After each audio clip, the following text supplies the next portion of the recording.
to another episode of the Modern Manifestation Podcast. I'm your host, Bree Brown, a lettuce-hating, wine-loving, curses like a sailor, recovering perfectionist. Having thrived in a male-dominated, commission-based industry, I'm passionate about helping women boldly pursue their life goals. In this space, we build confidence with our mindset, manifestation, and spirituality. I believe that your life manifests as a result of who you are, not what you do, and that your personality creates your personal reality. Join this growing community to increase your net worth by increasing your self-worth. Now let's jump into today's topic.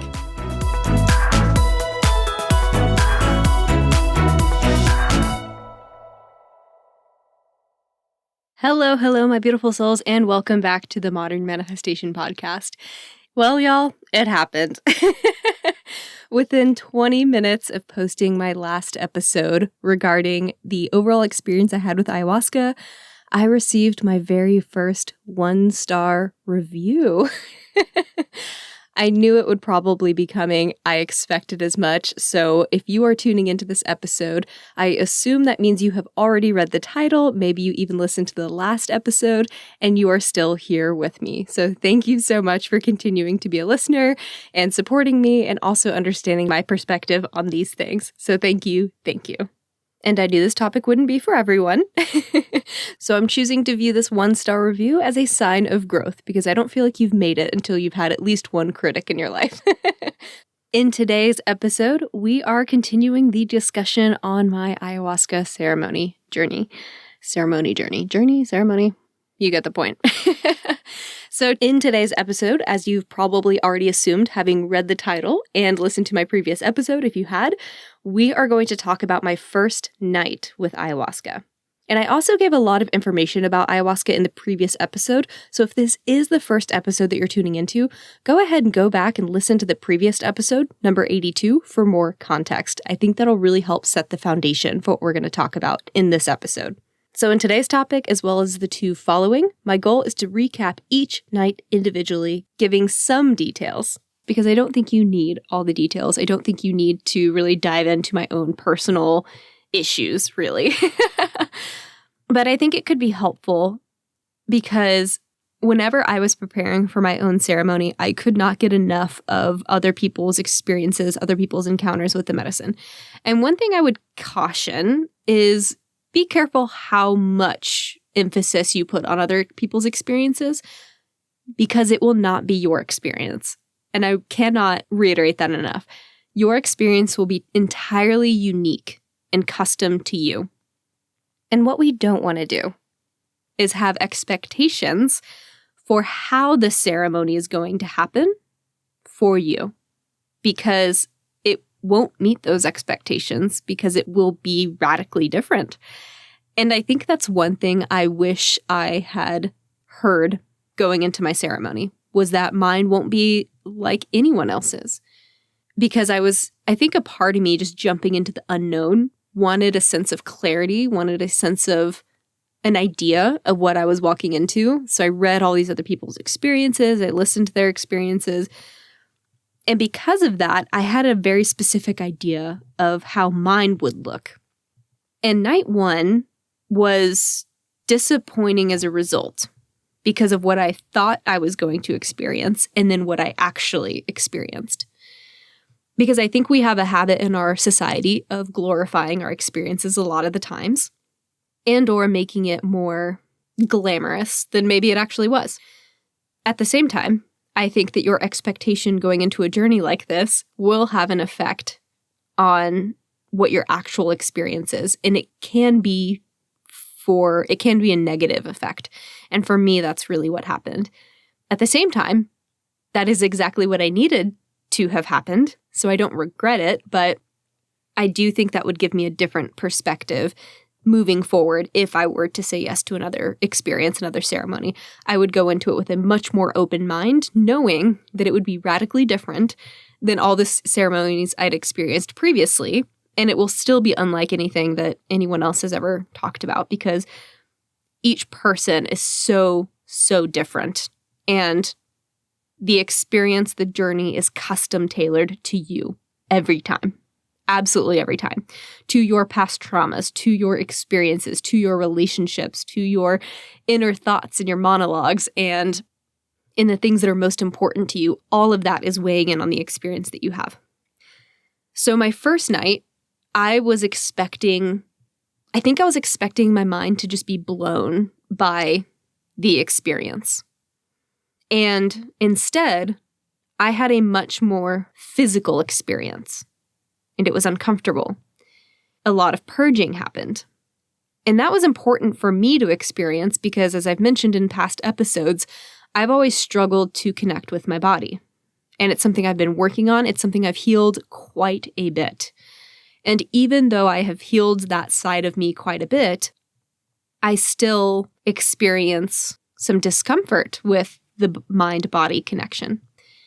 And so that first night, she made me sit in that discomfort. And so at first, I was resisting all of the physical sensations I was experiencing because I live in my mind, and focusing on my body can be really uncomfortable for me sometimes. Not only focusing on my body, but focusing on my body when it doesn't feel good is like an offense to my mind. It feels like an assault. So I'm very moody, very grouchy when I don't feel good because of this mind-body connection and something that I'm trying to work on. So that first night, it's almost like she had a sense of humor. She was like, I know this is what you've been working on, and you're not moving fast enough. So here you go. And I just remember feeling so uncomfortable that first night and so resistant to it. And here's the thing. Once you've consumed this plant medicine, and it's a step process, it's not just 1 cup and you're done throughout a ceremony. It's ongoing, and it takes commitment to continue to say yes to this experience when it gets really physically uncomfortable.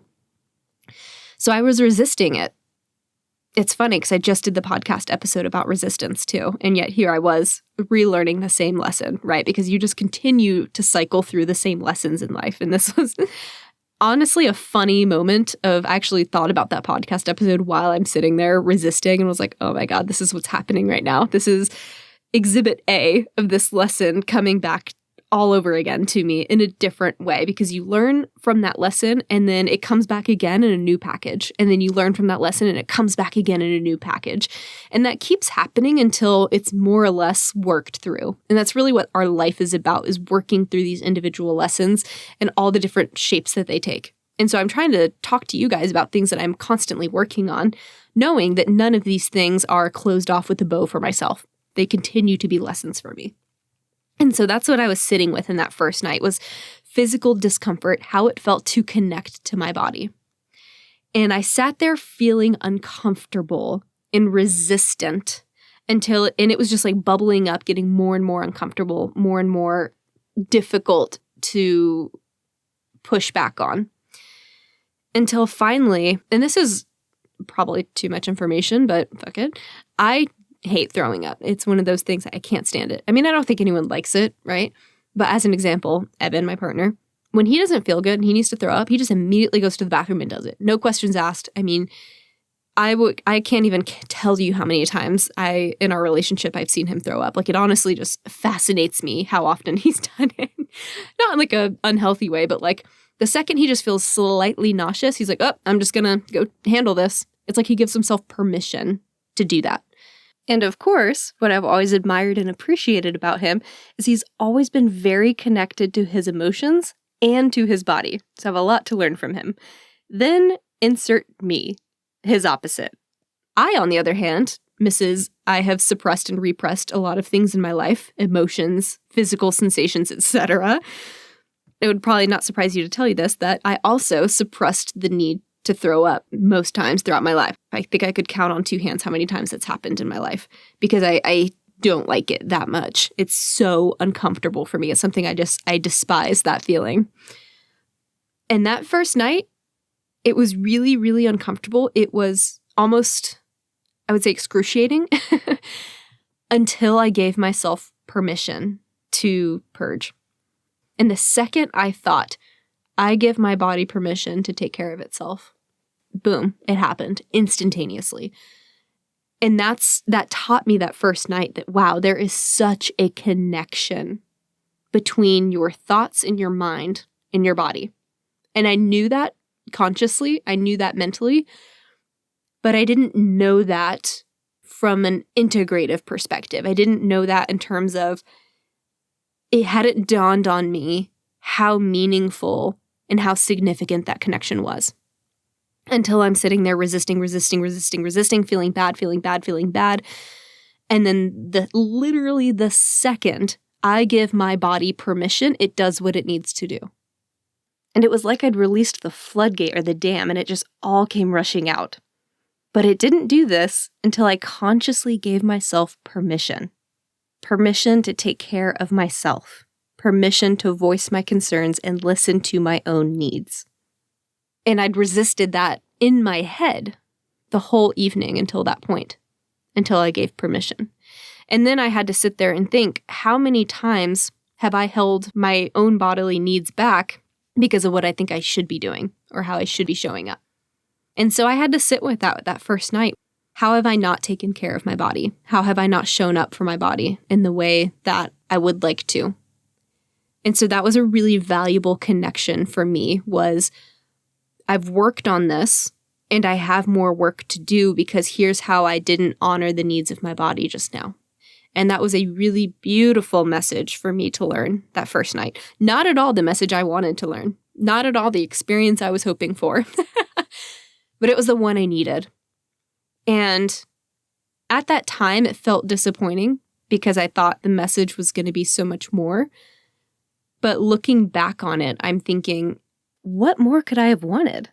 This had just tied in so many of the things that I've been working on in terms of healing my mind-body connection. And more than that, it was giving myself permission to move through discomfort instead of resisting it or avoiding it or escaping it.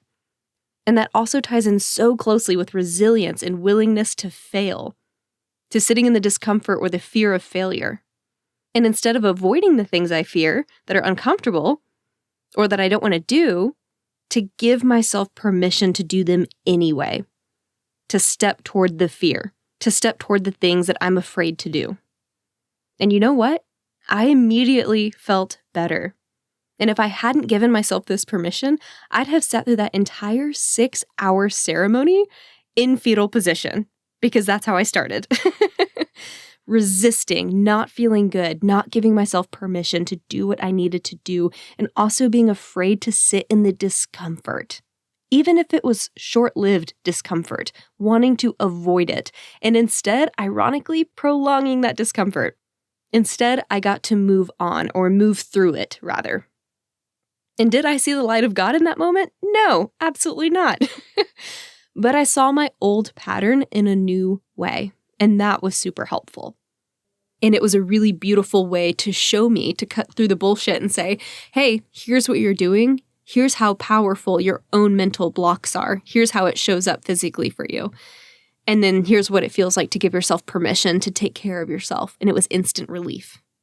And then that thought of, well, how does this translate to other things in my life? How have I held myself back in some ways and resisted something, and instead, in doing so, prolonged the discomfort? Instead of allowing myself to just do what I needed to do, like ripping off a Band-Aid, and then minimizing that window of discomfort, and then instead getting to relief faster. So it was very much a metaphor for not just my physical sensations, but how does this show up in other areas of my life when I make decisions, when I choose to take care of things I need to or not. So that was a really profound message for me that first night. In addition to that, as I'm sitting there resisting, it wasn't just the resistance physically of like, I don't want to feel this way. It was also the resistance of, why is everyone else around me having a beautiful experience with her and I'm not? So there was this, maybe the thoughts of, along the lines of, maybe I don't deserve to have an experience with her. Maybe I'm not ready for this. Maybe she wasn't calling to me and here I am wasting everyone's time. Maybe I just don't, who am I to have thought that I deserved this kind of experience? And then as I'm sitting there, the thoughts just start transforming into really feelings of And this is what I think made the physical discomfort worse. There's a direct correlation to my thoughts and how my body was feeling. So it started off with all of those thoughts because it just wasn't sinking in for me. And then it started getting into thoughts of like worthlessness and self-hate and despair and wanting to prove myself and needing validation and all these really ugly things that we don't like to admit exist within ourselves. And all of these things that I have worked on, but it was such a powerful experience to experience these thoughts again, or to have these thoughts again, but to view them from an entirely different perspective. So while I have done a lot of work on my self-talk, on my self-worth, and these are things that I even talk about and coach with other people, it showed up for me in a new way, but in a way that allowed me to view it from an entirely different vantage point. I had never been able to view this from a place of disassociation like I did that night. And what I mean by that is that it allowed me to view the work that needs to be done without the emotional context or the emotional baggage behind it. Or maybe not the emotional context, but because there were emotions, but in a way where I sort of felt separate from those emotions and was able to view what was happening from an unbiased perspective, almost as if I was the observer. So on one hand, I was deeply feeling all of these really crappy emotions. But on the other hand, I had this duality. I was also an observer of them. So I was experiencing them and I was also observing them. It was a really strange concept. It's sort of hard to describe how you can be in two sort of states at once, but that's how it felt. And because there was a side of me that was able to be the observer of what was going on, it allowed me to separate myself from the situation so that I could clearly see and identify why some of these issues had not been fully resolved for myself yet, and why this was the first lesson I needed to sit with Mother Ayahuasca. And it was really uncomfortable to sit in this space when I would normally want to avoid these feelings and avoid these emotions. So I'm having these really negative, these really just mean things that I'm saying to myself in my head. And as I'm saying these mean things, as I'm like getting more and more frustrated with my experience and more disappointed with how I think it's going and how I think it should have been going, my physical discomfort is going up at the same rate. So my negative thoughts and my bodily discomfort were the same. And while I felt like the first night was extremely physical, I think it's directly correlated to the mental assaulting I was doing to myself. And that was really important for me to see because it allowed me to step back almost from like a third person perspective and say, wow, she is so mean to herself. She does not deserve that. She's such a worthy, loved, supported being, and she's being so mean to herself. Why? And I know that this was me talking about myself, but in the moment, while you are with Mother Ayahuasca, you are able to view it from an entirely different perspective, where all of a sudden you see the beautiful, innocent being that you are. You see all the beautiful things about your soul. And then you see your ego and how it's been treating this innocent piece of beautiful light. And you're able to step back and be like, that's not fair. Wait a minute. Why is this happening? No. Let's take care of this little being of light. Let's not bring this negative feedback into play. But it allowed me to see it all in a way that came from a place of empathy and love, and in a way that felt really sorry for myself. But in a good way, right? Like, I felt so bad that I felt the need to have those thoughts in the past, and that I felt the need to continue that negative streamline of thoughts or negative thoughts toward myself. And that I was ever either conditioned or brought up or led to believe that sort of self-shaming, that sort of mean comments to myself was warranted. So it's like a part that was coming from that source energy, that place of love, being like, wow, I have so much love and empathy for this person. And I also know that this person is me. And so it was like this weird out-of-body moment of clarity on how I was treating myself and how I'd like to show up for myself instead. And that first night, ayahuasca was not extremely present. The second and third night, which I'll get into in my other episodes, it was like we had a dialogue back and forth.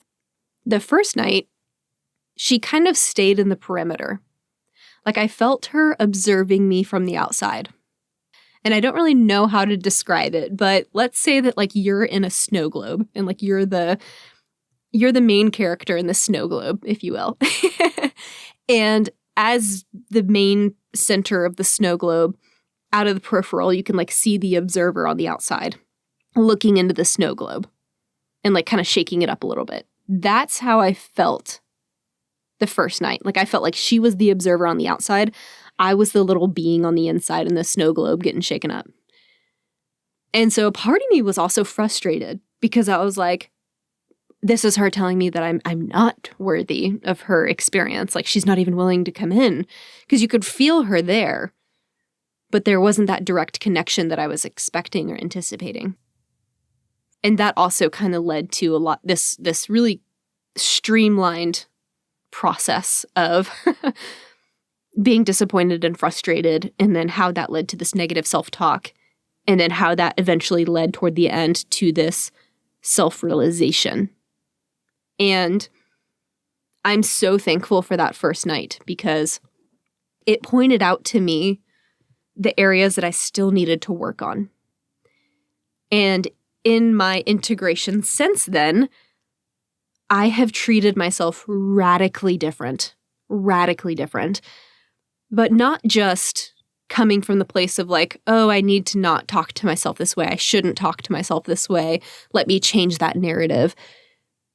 It's almost like the tendency to even talk to myself that way is just gone. And I know it could still be there.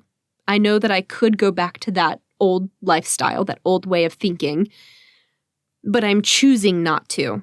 And that's a gift that she's given me, is that she showed me that that doesn't have to be the default setting. So it's almost like I felt like that first night she kind of like wiped away my default programming and was like, let's start over.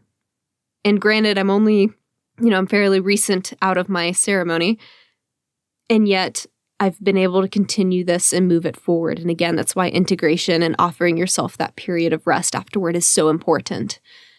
Because I think that you really are like a newborn baby or a fresh slate after having this ceremony. And the last thing you want to do is put yourself back into an environment that caused you to experience a lot of your default negative behaviors. And if I don't make time to integrate, this self-deprecating habit will return. Because like I said, I'm going to say this a million times, she doesn't do the work for you. She shows you how you could be. And so I'm really glad that I've been able to give myself the time before throwing myself back into work or into, relationships with family members that are challenging. I've given myself the time to integrate a lot of this, because what I don't want to do is I don't want to go back to work and beat myself up again. I don't want to go back to a family setting with a toxic family member and go back to my negative patterns and behaviors, because that's what your coworkers, that's what your friends, that's what your family members, your loved ones, whoever, they will still view you as the version you were before your ceremony. They will still view you as that person that has those aspects of themselves that are unhealed. And they will treat you as such. They'll treat you as the old version of you. The hard part is that you no longer feel like that person. You feel like you're showing up as someone entirely new. And so that's why it's really important to make sure that you know how you want to show up for yourself first. And you got that down before you start to show up with other people who are going to challenge you and going to make you decide whether or not you're going to go back into the old mold of yourself or the old version of yourself. And it's going to be hard to show up differently to some of these people because they might question why you're acting different. And you have to have the conviction in yourself to know how you want to show up and giving yourself that space to figure that out, who that person is and how that person shows up. So can't stress enough, give yourself that integration period following any sort of ceremony or really any major healing session. Anytime you have profound healing or lessons that have been discovered take time to integrate. Let that be a lesson from today's episode. And I'm really grateful that since my ceremony, my negative thoughts have been less intrusive. Still there, but significantly less intrusive. So this message goes beyond a plant medicine experience, which is why I bring this up. Yes, it applies to those kinds of experiences as well, but for you, or for us, this really applies to any healing we do for ourselves and allowing ourselves to integrate, regardless of the tool we use to get there. And a big part of that integration period after any sort of big healing is identifying who you are moving forward, knowing that the people in our lives have already labeled us with a certain identity. Not good or bad, just your best friend has an identity for you. Your partner has an identity for you. Your parents have given you an identity. Whatever those labels are. Examples of that could be someone that's always late, or someone that is always negative, or someone that is too sensitive or not sensitive enough. Whatever the label is, that's not really important. What's important to know is that as humans, we give people labels. And a lot of times it's really difficult for us to review those labels and to determine whether or not those are still appropriate for someone. So if your best friend all of a sudden becomes unrecognizable to you because they've done so much changing, either through healing or maybe for some other reason, all of a sudden their new narrative doesn't fit your identity. And so all of a sudden your brain is having conflicting thoughts. Wait, this is what I'm seeing, but this is how I've always labeled them. I'm confused. And so that's what's going to happen with the people in your life is when you're working to heal aspects of yourself, the identities that people have about us may no longer be true. And unless they're willing to evaluate those identities and change them or transform them in order to align with the new version of you, you're going to make them really uncomfortable. They're going to experience cognitive dissonance, and that's going to be hard for them to reconcile. So this is another reason why integration is so important, is because you get to identify who that version of you is and how you're going to show up when you're put in situations where someone is uncomfortable that you no longer fit in the mold that they created for you in their minds. And how are you going to deal with that when that comes up or when that rears its head? Because to them, as you heal, you will reflect back to the other people or to that person what they may not want to look at within themselves. If they're not on the same path as you, or if they're not interested in healing like you are, there's going to be friction there. And instead of facing what they don't want to see, usually what ends up happening is they choose to believe that you're more confrontational now. You might be rude all of a sudden. You're doing all this self-healing work and now you're really selfish. I hear that a lot when people set boundaries. Now my family thinks I'm selfish. These are all good signs, but they're also really hard to reconcile. And so integration will allow you to figure out how you're going to show up in these situations. And whatever the label is that someone's given you, good or bad, it's a way for them to establish their various relationships. And with your new healed version of yourself, they just might not know where to put you now. And you might have to meet them halfway and explain to them how you're showing up differently or why you're showing up differently. So depending on the relationship, you might actually help them reform that identity for yourself in their mind. Or you might decide this is someone you don't want a relationship moving forward with anyway, in which case you just let them go. So regardless of whether or not you do plant medicine to heal or you're using some other modality, this is one of the beautiful and also the really hard parts about healing. So that's why I wanted to talk about this in today's episode. And this work really allowed me to experience that better version of myself without the default relationships interfering, without the identities that other people have placed on me. So that way, I could see these negative habits that I had more clearly. Because I hadn't realized that even though I've done so much work on this, they were still permeating in a lot of different ways. And now it just feels like that neural programming has been altered, at least temporarily, so I can experience life without those thoughts, even if it's for a few weeks, even if it's for a few days. And I'm not going to say it's perfect. I have had some thoughts that are not self-shaming by any means, but I have had some thoughts like, I should probably do this today. Not in a negative self-image kind of way, but like I should probably be productive today. I should probably do this today. And all of that can easily be the gateway to negative self-talk. And so I could see how she lays the groundwork for you. She kind of clears the slate. But it's up to you to continue the work. It's up for you to make sure that it remains cleared and that you're building upon it a healthy foundation. So that's how night 1 felt for me. It was a lot of just sitting with the discomfort, sitting with the things that I didn't love about myself and that I was also ashamed of because, I have my own podcast. I talk about this kind of work all the time. And here I was having this experience and these thoughts that I felt like I should have been beyond. I should not have these anymore. I have done so much work on this. Why are they still showing up? And I think it's important to mention that because, again, this work is cyclical and it's continuous and it takes a conscious, aware person to make a decision on how we're going to show up and how we're going to work on our healing. And it's okay that it's cyclical. It's never something you check the box and you're done with that thing forever. And even though I've had this beautiful experience where I feel like the slate has been, it almost feels like the weight of a lot of those things have been lifted, it's still up to me to continue it. And it's still my responsibility to make sure that I'm headed in the positive direction. And my old negative thoughts will still come up at some point.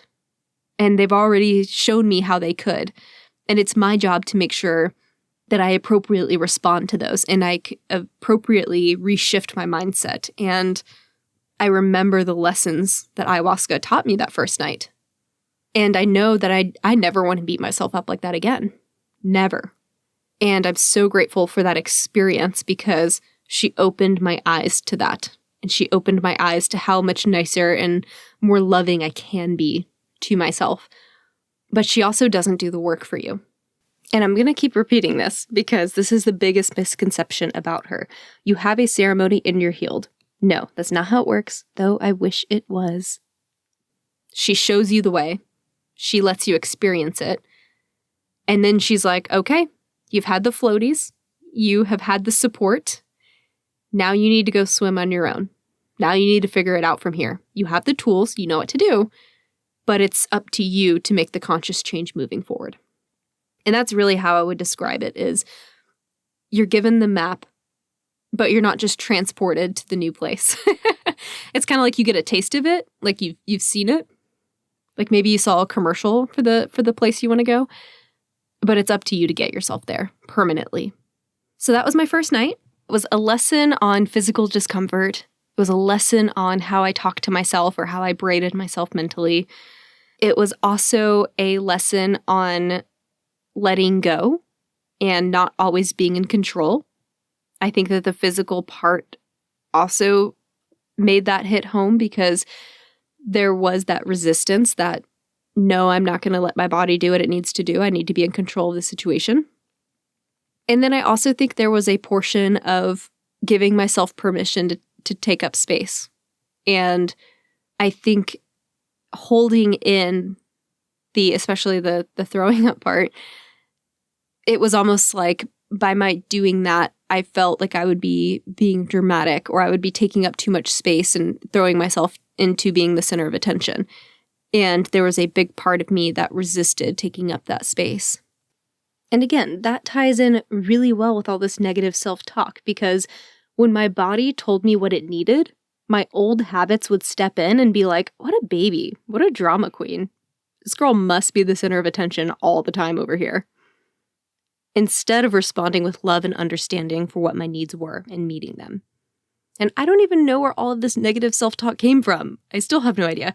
But how many times have I squashed my own needs or made myself smaller so that I appeased my inner critic, the judge that is inside of me? And for most of my life, this judgmental voice has shamed me for speaking up or seeking help. So of course I struggled with that. And man, that ties into so many other things I've talked about on this podcast lately. Again, why I wanted to bring this up in today's episode. Things like asking for help and hyper-independence and being open to receiving and shadow work. All of this was tied into these messages. And what's funny is I recorded a lot of those episodes before this journey, and I felt Mother Ayahuasca there like, let's sit in this again because you haven't quite learned this lesson yet for yourself. You have to ask yourself for help too, not just for other people. How do we ask our own selves for help? So there were a lot of messages in that first night, not at all what I expected. I was a little disappointed that I sat in discomfort and shame for about 6 hours. No one wants to experience that. But that was probably making up for a fraction of all the times in my life that I've avoided those feelings. I guarantee that there were many moments when I avoided discomfort or shame or any of those negative feelings for more than 6 hours. So that sort of felt like the least I could do, right? Sitting through that discomfort, sitting through those shitty feelings for 6 hours, even though it sucked at the time and even though it was really disappointing to have to do that. There were also some other really deep and beautiful healing messages and visions that I'd received, but I'm going to file those details into my do not disclose category. So overall, the night was filled with messages, filled with lessons for me to learn about myself. So I hope this gives you some great things to think about. And if it does, I would love to hear your feedback. Let me know if any of this sparked any clarity for you, or if there's any lessons or takeaways that you have. Especially if you're not interested in a journey of your own, please use my story, my shitty story, to help you along your own path toward healing. If you're not interested in this kind of work, awesome. Hearing other people's stories will still give you some insights into things you might want to think about or things you might want to look at within yourself. And that's a really healthy way to utilize this episode if plant medicine doesn't call to you. And that's why I wanted to bring this for you all, because I think and I hope that the experiences that I had, the really tough experiences that I had, can teach you something meaningful. Otherwise, I don't know that it was worth it. I'm kidding. It was, but I'm going to keep saying that. Stay tuned for nights 2 and 3 if you're still interested in learning more about this journey. And again, if you have any questions, feel free to direct message me on Instagram. I'm happy to answer what I can. A lot of these things, the details I do want to keep private, but happy to answer any questions that you might have. Or if you had an experience of your own, would love to be that backboard if you're just wanting someone to talk openly with about your own experience as a part of your integration. Thank y'all so much for tuning in with me today. Have a fantastic rest of your week, and I will catch y'all in the next episode. I hope y'all enjoyed today's episode. If you want to check out the show notes, head over to www.themodernmanifestation.com/blog. If you're loving this podcast, please drop me a review, share this episode with a loved one, and follow me on Instagram @modernmanifestation. I love y'all so much, and thanks for listening.